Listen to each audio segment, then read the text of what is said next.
Ici Maxime Blo, artisan hôtelier, et vous êtes sur Hospitality Insiders. Mon outil c'est juste un facilitateur pour permettre aux hôteliers et aux restaurateurs de répondre à tous leurs avis. Donc l'objectif ultime, c'est vraiment le taux de réponse et c'est l'excellence de service. Parce que finalement, l'avis client, c'est la dernière étape de l'expérience client. Mais ça va être aussi la première étape du prochain client. Typiquement, quand une personne vous parle, vous posez une question, vous lui répondez. Alors pourquoi est-ce qu'il y a encore des hôteliers aujourd'hui qui ne répondent pas à tous leurs avis clients ? Une stat qui est intéressante, c'est des établissements qui vont augmenter leurs prix moyens, finalement, vont voir leurs notes augmenter en même temps. Et c'est souvent justement en faisant des offres promo en last minute avec une clientèle qui ne serait pas venue habituellement. Et c'est souvent les hôteliers qui se retrouvent avec des moins bonnes notes avec ces clients-là, qui payent moins cher mais qui veulent absolument tout pour un prix kiki. Voilà.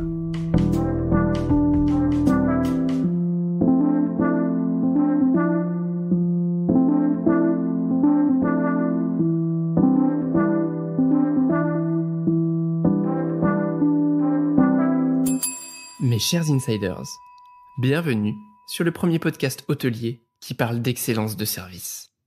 Plusieurs fois par mois, je reçois un invité passionnant pour échanger sur son parcours et sa vision. Nous parlons hôtellerie-restauration bien sûr, mais pas que. Nous abordons ensemble tous mes autres sujets de prédilection. Business, carrière et entrepreneuriat, management et leadership, développement personnel et durable. La saison 3 commence et je suis ravi de vous présenter le partenaire qui m'accompagne en ce début d'année. LoungeUp. C'est une plateforme pour gérer la relation client et pour faciliter la communication entre les équipes de l'hôtel. Ce que j'aime avec LoungeUp, c'est sa capacité à personnaliser l'expérience en s'adaptant à chaque client. Des éléments essentiels pour améliorer son excellence de service. LoungeUp est un outil complet d'upselling, de messagerie client, de CRM et de gestion de tâches. Plus de 3000 établissements utilisent cette solution et ceux que je connais en sont ravis. Alors, si vous voulez faciliter la vie de vos collaborateurs tout en satisfaisant et fidélisant vos clients, contactez-les et dites-leur que vous venez de ma part. Avez-vous déjà mesuré le temps que vous passez à répondre aux avis clients sur les réseaux ? Dans certaines entreprises, il y a même une personne dédiée à cela. Mon invité a peut-être une réponse à nous proposer. Bonjour, Thibaut Cellier. Bonjour. Thibaut, j'enchaîne tout de suite avec une question très technique. C'est quoi le revenu management ? Alors le revenu management, c'est une science, mais ça peut être aussi un art. C'est-à-dire que on se trouve en fait à mi-chemin entre le besoin d'améliorer le chiffre d'affaires d'un établissement et la satisfaction client. Donc, c'est-à-dire c'est comment arriver à générer le maximum de profit pour en général un hôtel ou pour une compagnie aérienne ou pour un restaurant, en faisant varier les prix, en faisant varier les réseaux de distribution, tout en essayant au maximum de ne pas entacher la réputation de l'établissement et du coup de rendre certains clients mécontents parce qu'ils vont payer certains prix différents en fonction des jours de la semaine ou en fonction des mois de l'année.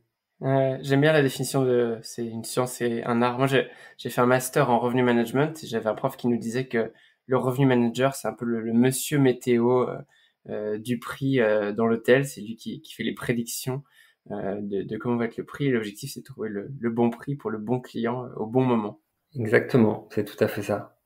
Après cette introduction très technique de notre jargon, j'aimerais bien que tu nous dises un petit peu qui tu es et que tu nous parles de ton entreprise et de ta situation actuelle. Super, moi je suis Thibaut Cellier, donc je suis fondateur de Solike. Ma mission à moi, c'est de permettre à tous les hôteliers et restaurateurs de répondre à 100% de leurs avis très rapidement et de la meilleure manière qui soit. Donc dans ce podcast, je vais essayer de délivrer en tous les cas certaines clés qui permettront aux personnes qui écoutent de répondre à leurs avis plus rapidement, plus facilement, car les avis clients et les réponses, en fait, ce n'est rien d'autre mais que le miroir de l'excellence de service. Et donc, je crois que l'objectif, c'est justement de parler d'excellence de service. Et oui, et là tu as tout dit, c'est pour ça qu'on a cet échange en effet aujourd'hui. Je voudrais bien quand même comprendre la genèse de ton projet. Comment est-ce que enfin, faire le lien entre ton parcours pro et comment est-ce que tu en es arrivé un jour à te dire: «Attends, là il y a un problème avec les commentaires clients peut-être, je vais créer un outil». Je sais pas si c'est passé comme ça, je me l'invente. Je vais créer un outil pour répondre à ça et l'outil ça va être, Solike. Voilà. Ça c'est l'histoire que je raconte, quelle est la tienne? Bah, c'est rigolo parce que, bah, en effet, quand on regarde un peu derrière, on se dit qu'en fait, So-like, c'est peut-être la conséquence de 15 ans, quoi, d'expérience. Ouais, Et, et donc, si tu veux bien, je peux expliquer en quelques mots mon parcours. avec plaisir. Donc moi, j'ai toujours été finalement attiré par l'hospitality en général, restauration, hôtellerie. Preuve en est, mon stage de troisième, je l'ai fait en tant que serveur dans un restaurant d'un Novotel en région parisienne. Et donc, je voulais vraiment, voilà, j'ai toujours eu ça en moi et toutes les expériences que j'ai eues pour me faire un peu de sous quand j'étais étudiant, c'était aussi bien d'être serveur et bar à vin Nicolas ou barman dans un hippopotamus. Enfin voilà, toujours ce secteur-là. Je vois. Ça m'a toujours beaucoup attiré. Et donc la preuve en est après mes 5 ans d'école de commerce, bah, j'ai cherché mon stage de fin d'études et donc j'ai trouvé mon stage au Club Med, dans les bureaux du Club Med à Paris, où je m'occupais du marketing et des programmes de fidélité. Donc ça a été mon premier pas, on va dire, dans une vraie expérience, mais toujours dans le tourisme. Et à la fin des 6 mois de stage au Club Med, donc je cherchais un boulot, hein, et j'ai envoyé un mail à tous les directeurs de pays du Club Med, en disant: salut, je m'appelle Thibaut, je viens de faire mon stage au club, maintenant je cherche un boulot, et je voulais vraiment partir à l'étranger. Et donc c'est là où le directeur de la région Asie-Pacifique du club m'a appelé en me disant: bah écoute Thibaut, j'ai pas de boulot à te proposer, mais j'ai un autre stage à te proposer. Et donc, euh, et donc c'est à ce moment-là où j'ai dû me débrouiller pour trouver une convention de stage, pour payer mon billet, pour finalement, donc j'ai dû payer pour aller travailler dans l'hôtellerie à l'autre bout du monde. Et donc ça a été ma première expérience à l'international. OK, c'est un classique ça, hein, de devoir payer pour son stage malheureusement. C'est de moins en moins le cas, mais pendant longtemps ça Voilà, l'a bah, été. c'est ouais, bah, pour le coup, moi, ça aura été finalement le début de cette grande aventure.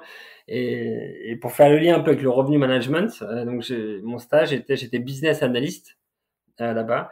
Et donc c'était dans les années dans lesquelles le revenu management est arrivé. Et donc j'ai fait partie de l'équipe qui a mis en place le revenu management pour les clubs Med en Asie-Pacifique, en fait, au bureau de Singapour. Mmh. Donc je suis rentré dans le revenu management on va dire par opportunité. Et donc après, j'en ai fait justement. J'ai eu des missions dans différents groupes, le Banyan Tree notamment à Singapour, qui est un groupe de chaînes d'hôtels très luxe. Et puis après quelques années aussi dans le groupe Kempinski, basé à Genève, où je me Super. suis occupé des stratégies de revenu management pour ces groupes-là. Donc voilà, donc après la conclusion, ça a été j'ai après le Kempinski, donc après m'être occupé du revenu management pendant 8 ans, j'ai eu une opportunité chez Expedia. Donc c'est à ce moment-là où mes confrères hôteliers m'ont dit que je les trahissais et que j'allais, C'est ce que j'ai et là pour nous hôteliers, c'est une trahison. Tu voilà, passes, de l'autre côté de la barrière. c'est ça, le dark side. Ils m'ont tous dit que j'allais dans le dark side. Absolument. Et donc là, je suis arrivé en effet chez Expedia, et j'ai vite compris qu'en fait, je sortais de l'hôtellerie et en fait, je rentrais dans le monde de la tech. Et il y avait différents moments où justement, je disais à mes collègues, mais là, si on fait ça, le client qui arrivera à l'hôtel, il sera pas content et ainsi de suite. Et puis en fait, chez Expedia, on me faisait clairement comprendre, bah, à partir du moment où le client il paye, on est un site web, on n'est pas un hôtel, donc on est une boîte de tech, quoi. Et finalement, c'est à ce moment-là où j'ai vraiment commencé à comprendre ces machines de guerre que sont les OTA par rapport au monde de l'hôtellerie. D'accord, c'est hyper intéressant ça d'avoir le côté, inside justement des OTA. Et donc voilà, donc après, pendant cette expérience-là chez Expedia, j'ai identifié une opportunité business qui était finalement les chambres vacantes en journée. Ouais. Donc, on avait identifié dans mes jobs précédents certains leviers en se disant quels sont les leviers qui permettront à notre établissement de gagner davantage de revenus. Donc on avait identifié parfois Je sais pas, si tu mets par exemple tu sais, des mini-bars pour peser les boissons, les choses comme ça peut te permettre justement de générer davantage de revenus. Tu peux mettre du lead management dans le spa, tu peux faire plein de choses comme ça. Mais en fait, les chambres vacantes la journée étaient clairement euh, la source de revenus la plus importante, enfin l'opportunité de revenus la plus importante. Ouais. Et donc c'est à ce moment-là que j'ai décidé de créer un site de day use en fait qui avait pour but justement de pouvoir réserver des hôtels en journée sur Internet. Et à l'époque, dayuse.com n'existait pas? On a démarré en même temps, D'accord. Ouais, c'est la intéressant. même année. C'était dans les années, enfin c'était en 2012. Ils ont Ouais. peut-être démarré quelques mois avant, mais en tous les cas, ouais, c'était en même temps. On était 4 ou 5 sites à démarrer en même temps. Ouais. Et alors, comment est-ce que ça a continué cette histoire? Bah écoute, ça, c'est une boîte qui existe toujours, dont je m'occupe de beaucoup plus loin maintenant. J'ai une équipe qui la gère, mais en tous les cas, qui continue à bien fonctionner. On est très bien référencé aujourd'hui sur une dizaine de marchés, un millier d'hôtels qui nous font confiance. Et donc c'est là où bah, ce site-là, clairement, a eu beaucoup de difficultés au début du Covid avec les hôtels fermés, forcément, mais beaucoup d'opportunités aussi après, parce que énormément d'hôtels nous ont contactés en nous disant bah, j'aimerais bien diversifier mes sources de revenus. Ouais. Comment elle s'appelle cette boîte et ce site? C'est Sorum, S-O-R-2-O-M. Je mettrai les références aussi dans le podcast. Génial. Et donc on arrive finalement après plusieurs minutes à la question que tu m'avais posée.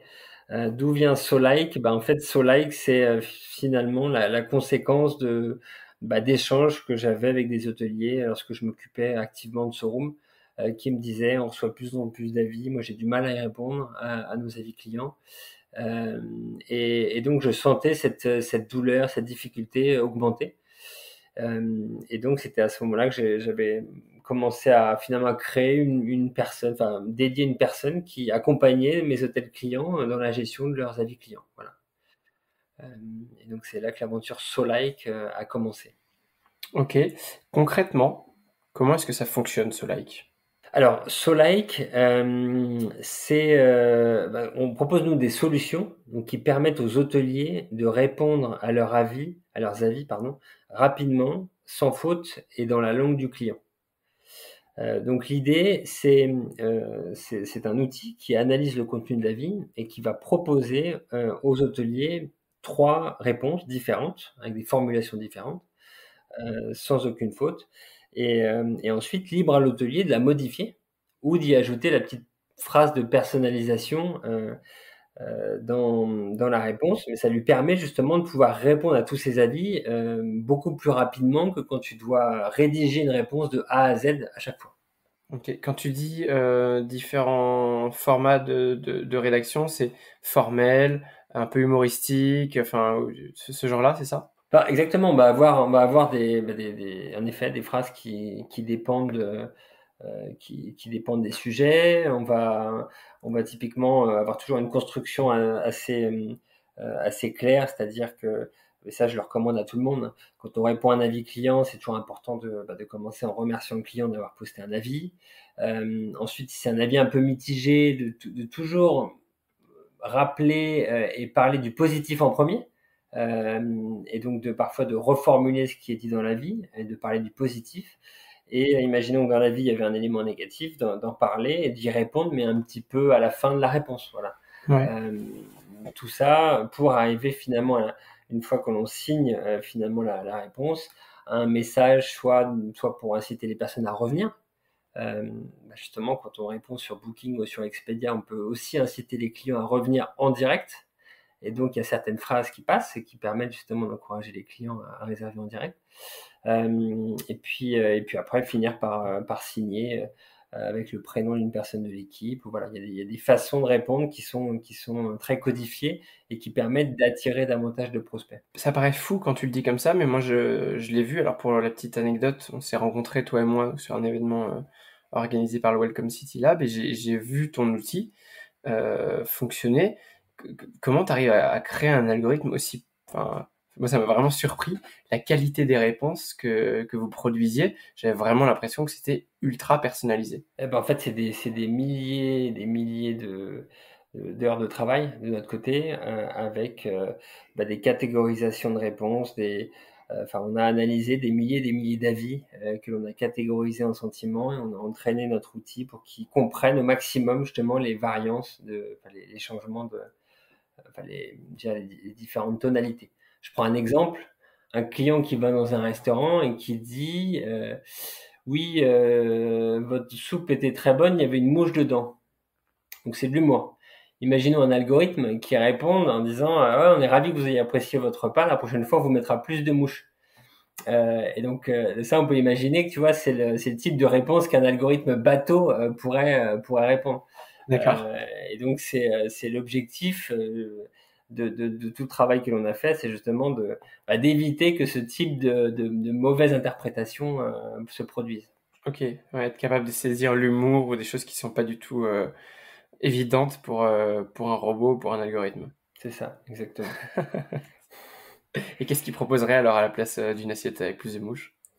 Dans ce cas-là, il s'excuserait tout d'abord que le plat lui convenait pas, que toute l'équipe est forcément toujours là pour changer le plat si besoin, et on l'invite à revenir pour lui montrer que l'expérience qu'il avait eue ne correspondait pas à nos critères d'excellence. Voilà. Ouais, je vois.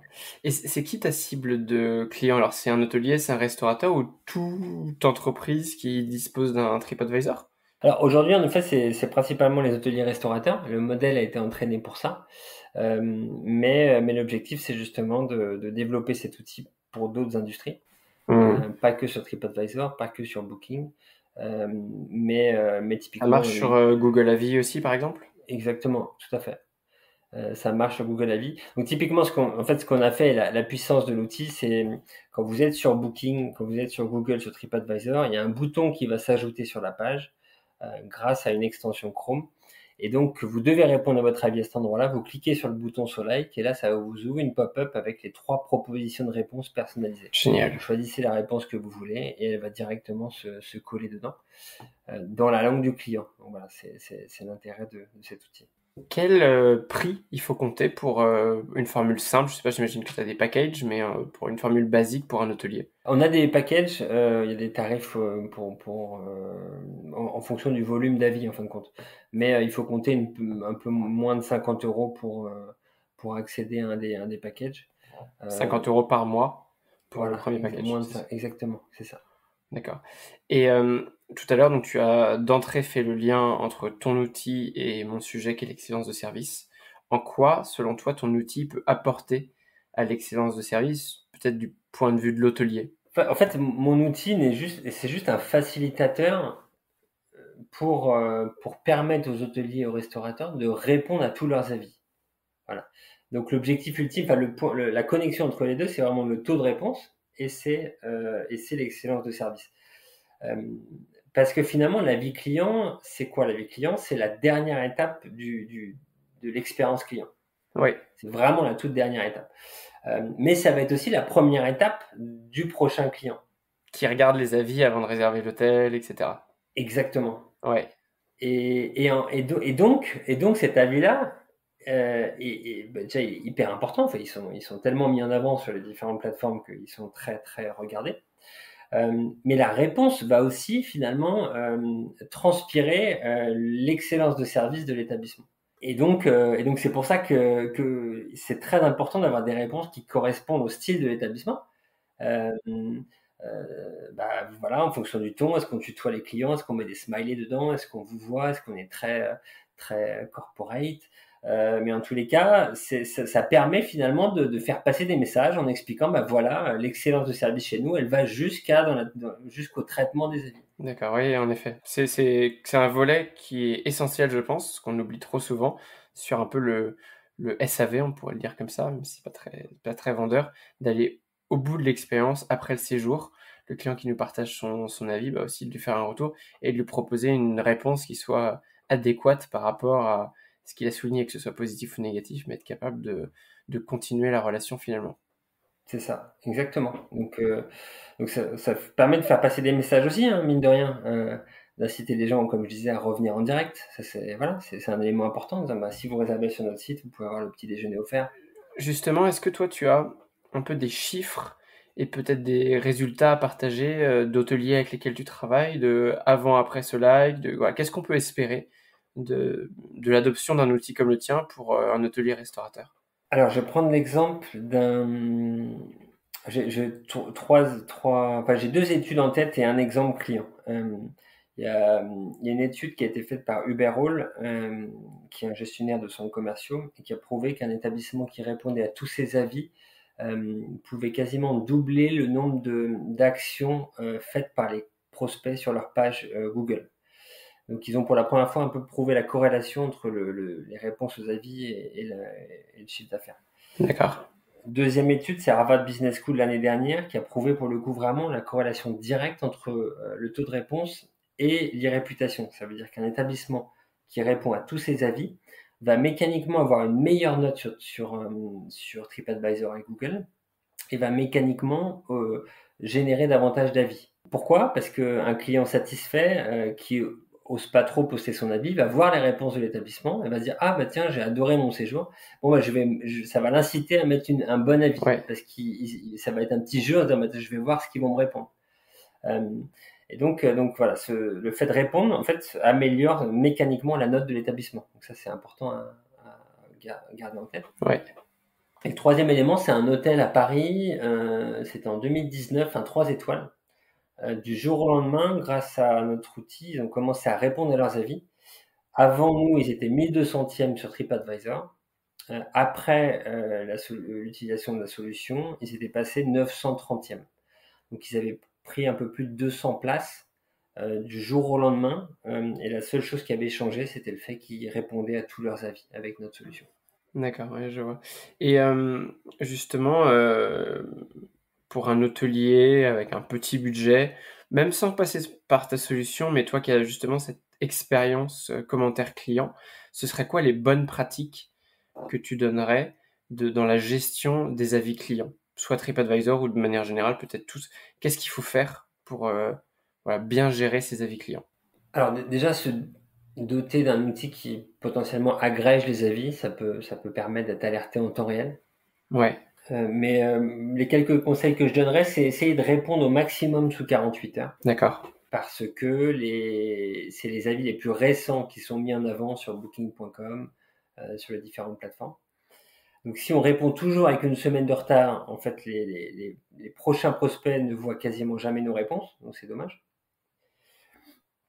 Ensuite, toujours se relire. C'est facile à dire, mais pour les personnes pour lesquelles l'orthographe n'est pas une évidence, arriver à se relire, c'est très important parce que l'orthographe, on parle d'excellence de service, mais typiquement, si tout se passe bien dans l'établissement, mais qu'il y a 10 fautes d'orthographe dans la réponse à l'avis, ça peut faire tâche. Alors, moi, typiquement, je suis peut-être vieux jeu là-dessus, mais un hôtel qui m'envoie un email ou si je lis un avis client et il y a 2 fautes d'orthographe sur 3 phrases, je boycotte immédiatement. Je peux pas comprendre qu'on fasse autant de fautes. Une petite coquille à la limite, pourquoi pas. Mais ouais, je pense que c'est un gros point de vigilance, ça. Ah mais et avec les difficultés de recrutement en ce moment, c'est un vrai gros sujet. J'ai beaucoup de directeurs qui me disaient mais moi je peux pas laisser mon équipe aujourd'hui répondre aux avis sans que je les vérifie Waouh. parce que la jeune génération a beaucoup de mal à rédiger correctement. Oh, ouais. Un gros point. Ouais, non, c'est un vrai sujet. C'est un vrai sujet pour l'hôtellerie en général, clairement. Et peut-être le conseil, enfin des conseils importants à donner, c'est de toujours penser au lecteur en fin de compte. C'est-à-dire qu'un client mécontent qui va poster un avis, je pense qu'il faut pas forcément lui répondre à lui, parce que finalement ce client il est perdu, il reviendra pas. Par contre, si on pense aux centaines ou aux milliers de lecteurs qui vont justement lire ma réponse, c'est eux qu'il faut essayer de draguer pour se dire que finalement cet avis-là n'impactera pas trop mon établissement. Et ça, je pense que c'est quelque chose d'important à toujours garder en tête quand on répond aux avis. Ouais, non, tu as complètement raison. Ok, il y a combien de personnes aujourd'hui qui travaillent chez et pour Solike? Alors, j'ai un mode de management et de fonctionnement très, très hybride Ouais, entre les employés de l'entreprise et des partenaires qui sont finalement très proches aussi de l'évolution de l'entreprise. Mais on est aujourd'hui, on est 7 personnes équivalent temps plein qui travaillent sur le projet. d'accord. Et ben justement, puisque tu parles de management et de management hybride, comment est-ce que toi, tu les manages? Toi qui arrives de grandes entreprises, d'Expedia ou qui étaient de la tech, d'entreprises où tu faisais du RM, du revenu management, aujourd'hui, voilà, quel management tu appliques dans ton quotidien? J'ai toujours managé à distance. Chez Expedia, je manageais des personnes dans 4 bureaux en Europe. Donc en fait, à partir du moment où on manage à distance, on est obligé de manager à la confiance Ouais, et d'avoir au maximum un travail collaboratif en fin de compte. Pour moi, c'est les deux éléments clés, peu importe l'âge d'ailleurs des collaborateurs, euh, même si la plupart de mes collaborateurs sont en général moins de 35 ans. Mais globalement, en effet, le côté confiance, je te fais confiance, et toujours de demander l'avis de la personne, de l'impliquer dans les décisions, de leur donner carte blanche sur certains projets, mais de leur faire comprendre que sur d'autres, c'est moi qui garderai la main, parce que c'est des projets qui, pour moi, pour moi, c'est important que je les gère en direct. Enfin voilà, ouais, ça c'est deux éléments importants, confiance, collaboration. Et aujourd'hui, je pense que les jeunes ont besoin de sens, ont besoin de, quand je leur parle de mon ambition de lever des fonds dans les prochains mois, quand je leur dis où va l'entreprise, quand je leur parle des succès, des difficultés, en fait, ils se sentent à part entière dans le projet. Et c'est très motivant pour eux. ouais. Ça m'amène un peu la question suivante. Tu parles de levée de fonds et moi, ce serait, voilà, quel est aujourd'hui pour toi le futur que tu envisages pour Solike? On arrive à un moment, si tu veux, où le Covid a été très dur pour nous, Mhm. comme il a été pour tous les, enfin, une grande partie Parce des que acteurs j'imagine du que c'est tourisme. des abonnements sans engagement peut-être, que tous les C'est hôteliers du coup ça, ont suspendu ça, ouais, bien sûr. c'est ça, exactement. Et donc, les hôteliers dans le flou, donc plus de clients. Qui dit plus de clients, plus d'avis. Euh, D'ailleurs, je dois dire que c'est dans cette période-là où l'entraide a été entre les petits acteurs, je trouve, a été extrêmement forte D'accord. par rapport à finalement le traitement que certains gros acteurs ont pu faire aux petits acteurs. Mais ça, c'est petit coup de gueule Ouais. entre parenthèses. Euh, On prend.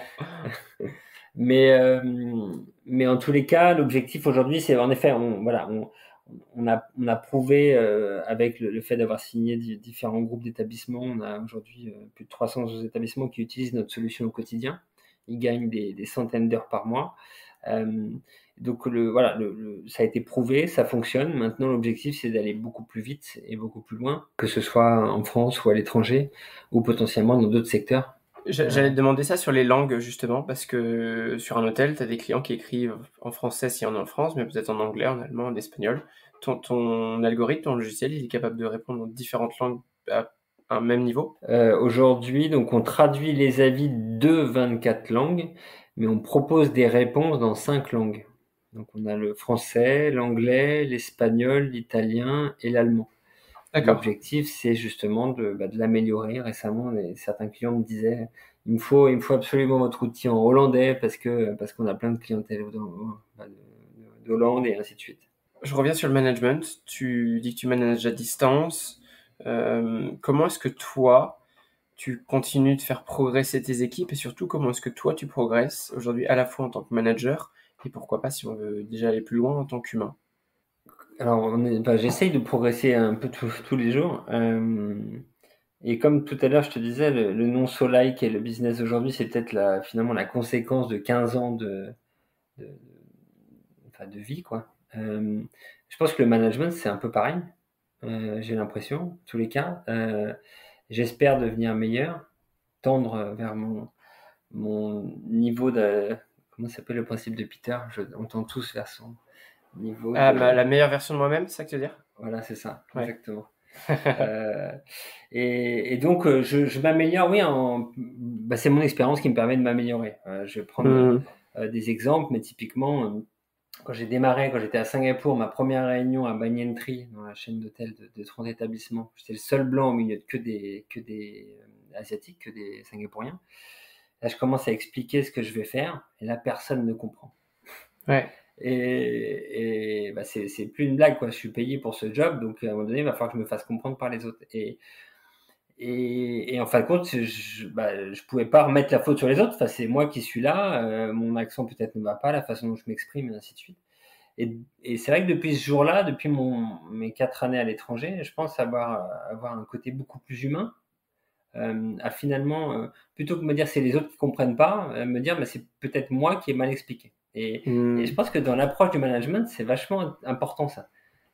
Certains managers qui vont dire les autres ne comprennent pas, et ceux qui vont dire bon, je vais réexpliquer, c'est sûrement moi qui ai peut-être mal expliqué. Complètement. Et donc je pense être dans cette deuxième catégorie du moi j'ai peut-être mal expliqué, donc je vais réexpliquer. Par contre, si la personne en face de moi, je réexplique 2 ou 3 fois et fait une erreur plusieurs fois, là il y a d'après moi un souci. C'est ce que je leur dis à chaque fois, c'est à mes équipes, faites des erreurs, il n'y a aucun problème. Par contre, si vous la faites 2 fois, là, il y a un gros problème. Complètement, ouais, de capitaliser à chaque fois sur les erreurs et les corrections qu'on fait pour de toujours se perfectionner dans le cheminement. Et tu vois, un autre exemple de mon expérience, une personne qui quittait l'entreprise il y a 2 ans de ça, et qui m'avait reproché de ne pas avoir réajusté. Tu sais, sur la fiche de paye, on a tous un numéro qui est un peu notre niveau dans l'entreprise. Soit tu es technicien de surface et ainsi de suite. Niveau échelon, c'est ça que tu veux dire? Et en fait, j'avais toujours fait attention à son salaire en me disant il faut que j'augmente son salaire, tout ça. Et puis le jour où elle est partie, elle m'a reproché d'être toujours au plus bas niveau à ce niveau-là. Alors que ça ne changeait rien au niveau du salaire. Ouais. Et qu'en fait, je m'impliquais, moi, à améliorer le salaire. Et j'ai compris ce jour-là qu'en fait, aujourd'hui, en effet, il n'y a pas que le salaire, mais il y a les conditions de travail, et il y a tous ces petits maillons qui font qu'un salarié sera satisfait. Et là aussi, il faut écouter les commentaires de nos employés, pas que les commentaires clients, pour s'améliorer et corriger le tir. Je suis d'accord avec toi. Voyage dans le temps. Si tu pouvais revenir en arrière, peut-être au début de ta carrière ou à tout autre moment, que ferais-tu différemment? Écoute, je sais pas si je peux mettre un joker, mais en tous les cas, je dois dire que j'ai pas l'impression que je pourrais refaire quelque chose que je souhaiterais refaire quelque chose de différent. En fait, j'ai l'impression que chaque étape m'a amené là où je suis aujourd'hui. Je suis très heureux là où je suis aujourd'hui, aussi bien personnellement que professionnellement. Donc je changerais pas forcément, je changerais rien en fait. Je pourrais dire à un moment donné peut-être avoir pris plus de risques, tout ça, mais je pense j'ai pris des risques à partir de 35 ans. Si j'avais pris des risques trop tôt, je pense que j'étais pas assez mûr de toute façon. Donc ouais, j'ai pas grand chose à changer, je dois dire. Ça prouve qu'en effet, tu as fait le bon chemin de vie. Et j'aime bien aussi ce que tu dis en filigrane de l'entrepreneur, où s'il avait fait plus tôt que 35 ans, j'aurais certainement fait des erreurs. Je pense que les 15 ans que tu as passé sur les opérations, vraiment sur le terrain et à comprendre ton métier, font que quand tu lances une entreprise aussi, ça fonctionne.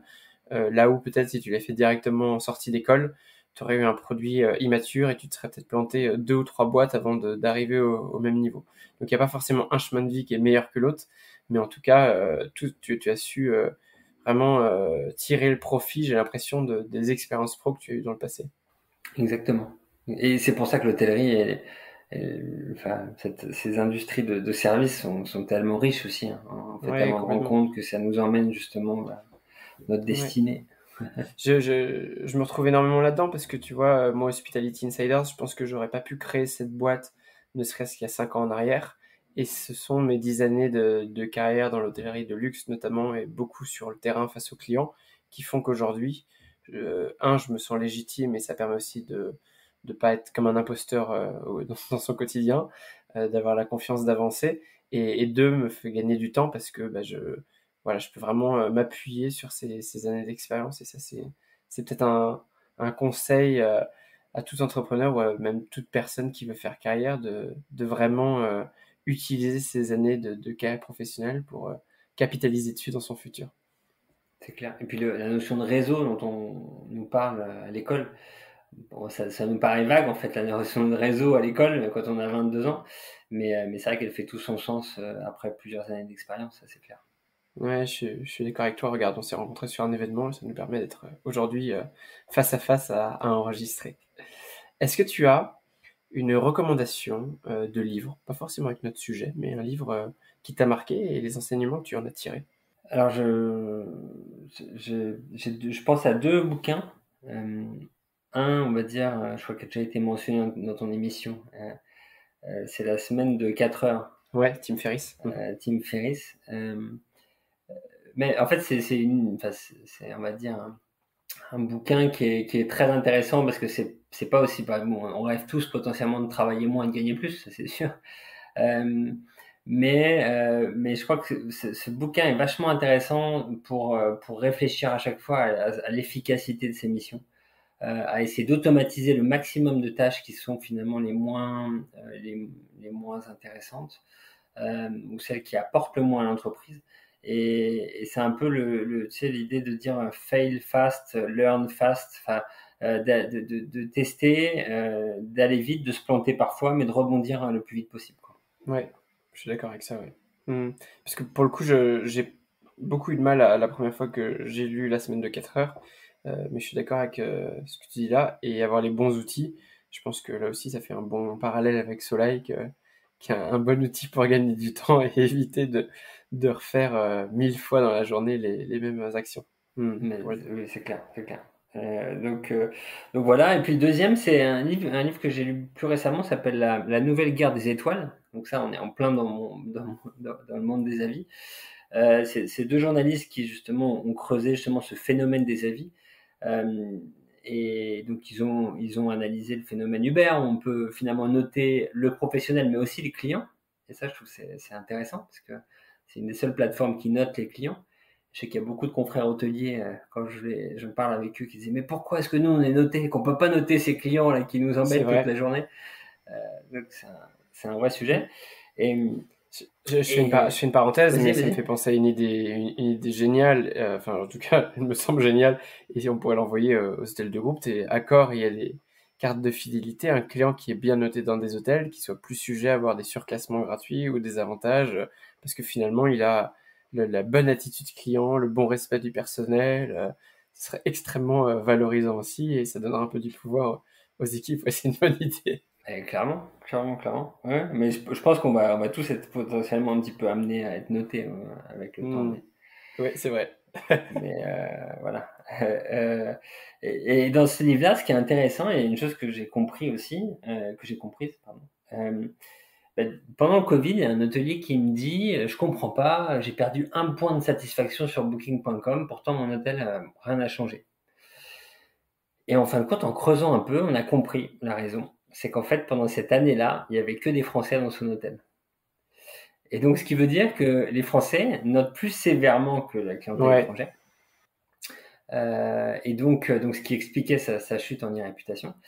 Et si on creuse un peu plus, pourquoi est-ce que les Français, alors malgré le fait qu'on soit parfois un peu ronchon, ça c'est peut-être dans notre ADN, mais en tous les cas, il y a quelque chose d'un peu plus profond dans la scolarité, et je trouvais ça très intéressant. Typiquement à l'école, quand tu as un 16 sur 20, c'est une super note. Et c'est quasiment impossible d'arriver à 20, tu vois, à Ouais. l'école en France. Alors qu'aux États-Unis ou en Angleterre, un A, c'est largement atteignable quand tu bosses bien. Ouais, c'est vrai. Voilà. Et donc, en fait, il y a beaucoup de Français qui disent, ah, ben, je mets 4 ou je mets 4,5 parce qu'on peut toujours faire mieux. Et ça viendrait peut-être un petit peu de ce subconscient de l'époque de l'école. Voilà. C'est hyper intéressant comme point sur les réputations que tu dis là. Ok. Et justement, tu as d'autres data par rapport à des typologies de clients. Tu vois, je sais pas, je pense aux Américains, toujours très expressifs. Est-ce que ça se traduit dans les notes qu'ils laissent sur TripAdvisor, par exemple, enfin sur un quelconque outil de commentaire et notes clients? Oui, oui, en effet, typiquement les Asiatiques disent beaucoup moins de choses en face et sont un peu plus sévères quand ils notent. En général, les Anglais, les Allemands et puis les Américains sont globalement notent mieux que les Français. Mais ce qui est enfin, une stat qui est intéressante, c'est, et on a pu le prouver, c'est des établissements qui vont augmenter leur prix moyen, finalement, vont voir leurs notes augmenter en même temps. D'accord. Parce que en fait, avec le prix moyen qui augmente, tu te retrouves à cibler une clientèle qui est moins sensible au niveau du prix, qui est parfois peut-être un peu moins regardante, qui va moins se plaindre. Et donc voilà, se retrouver à avoir des prix moyens améliorés et une réputation en même temps améliorée, alors qu'on pourrait croire que ça devrait être l'inverse, mais c'est pas le cas. Et c'est souvent justement en faisant des offres promo en last minute avec une clientèle qui ne serait pas venue habituellement. Et c'est souvent les hôteliers qui se retrouvent avec des moins bonnes notes avec ces clients-là. Qui payent moins cher, mais qui veulent absolument tout pour un prix rikiki. Voilà. C'est génial ça comme information. Moi, je l'ai beaucoup constaté quand je travaillais dans les hôtels de luxe notamment. C'est assez souvent les clients qui payent le moins cher, qui se plaignent le plus, et des clients qui payent parfois des prix mais exorbitants, qui auraient complètement le droit de venir aller où on les entend pas ou très peu. C'est assez fou ça. Il y a une vraie psychologie derrière. Génial. Une citation favorite peut-être que tu aimerais nous partager? Je m'étais noté une citation de Jim Rohn, qui c'est un entrepreneur et coach, et qui disait: nous sommes la moyenne des gens que nous fréquentons. Ouais, je crois que c'est des 5 personnes que nous fréquentons, quelque chose comme ça. Que nous fréquentons le plus, je crois. Et je la trouve tellement vraie, parce qu'en fin de compte, c'est vrai que des personnes qui peuvent parfois nous ouvrir certaines portes, ou nous faire réfléchir à certains sujets, bah, c'est forcément les personnes avec que l'on fréquente au quotidien. Et donc j'aimais bien globalement cette citation. Ouais, il a écrit des super choses en termes de livres. Jim Rohn, c'est très très inspirant. Après toi, qui aimerais-tu voir invité sur Hospitality Insiders pour nous parler excellence de service et de tous ces sujets qui nous passionnent? Moi, j'aimerais bien écouter la personne qui m'a, pour le coup, qui m'a fait venir en Asie, qui m'a tendu la main quand j'avais 23 ans, qui était directeur commercial Asie-Pacifique pour le Club Med à l'époque, qui a roulé sa bosse, qui a eu différentes fonctions dans la direction dans de belles boîtes comme la Compagnie du Ponant ou Bellambra, Toapi, et qui aujourd'hui chapeaute toute la stratégie commerciale et opération chez Bellambra. C'est Philippe Maouin. D'accord. Et j'ai beaucoup appris de Philippe, qui m'a accueilli bras ouverts alors que j'étais que stagiaire, qui m'a donné ma chance, mon premier job. C'est un mec en or. Et voilà, donc j'aimerais beaucoup l'entendre sur ce podcast.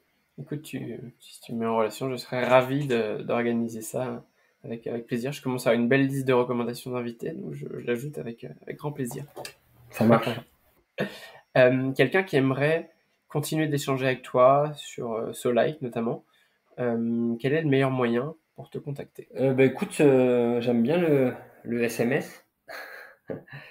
C'est direct. J'aime bien, sinon c'est LinkedIn où en effet où je suis assez actif, et puis l'email sans aucun problème. Si tu laisses ton email et ton numéro de téléphone, je les mets en référence, mais tu pourras me les partager après, mais à tes risques et périls. Ça marche, parfait. Thibaut, tu sais que sur le podcast, on a également notre TripAdvisor, Google Avis et autres.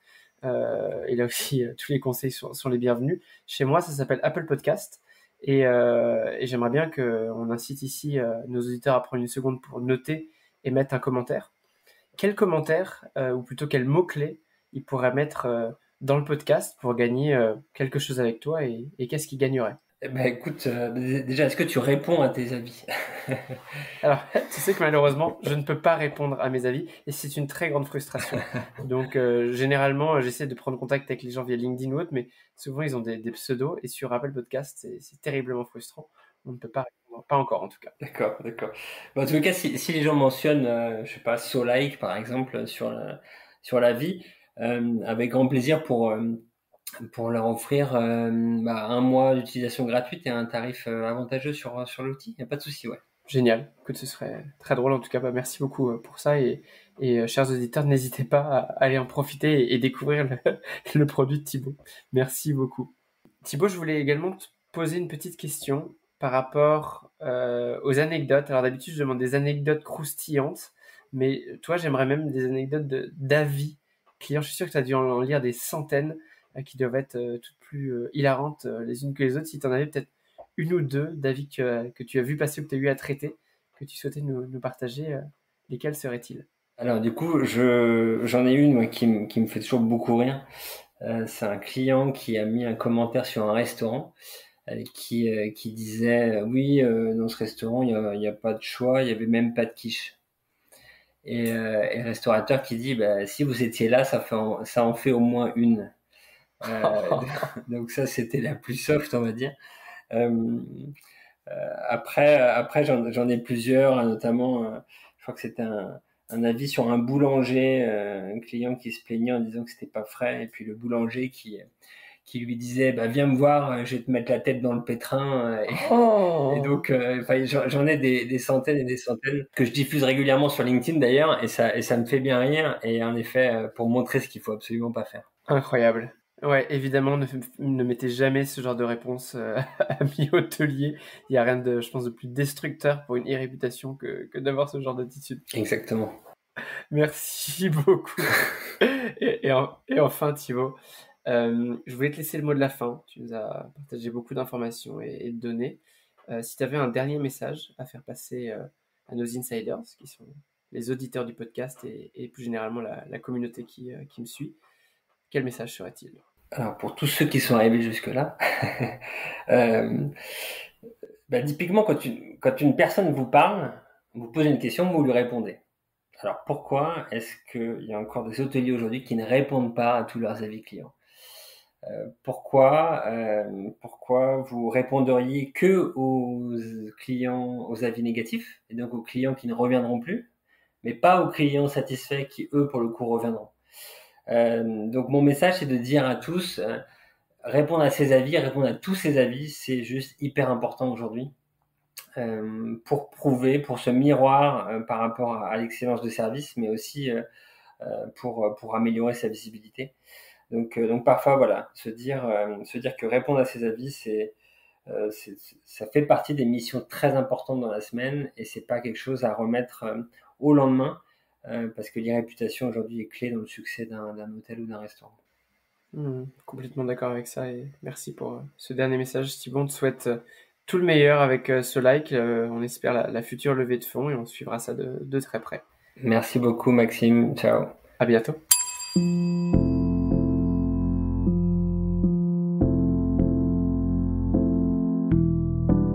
Mes chers insiders, j'espère que cet épisode vous a plu. Sachez que je publie de nombreux contenus sous différentes formes. Alors pour ne rien rater, abonnez-vous à la newsletter et rejoignez la communauté des Insiders. Je m'appelle Maxime Blo et je vous dis à bientôt.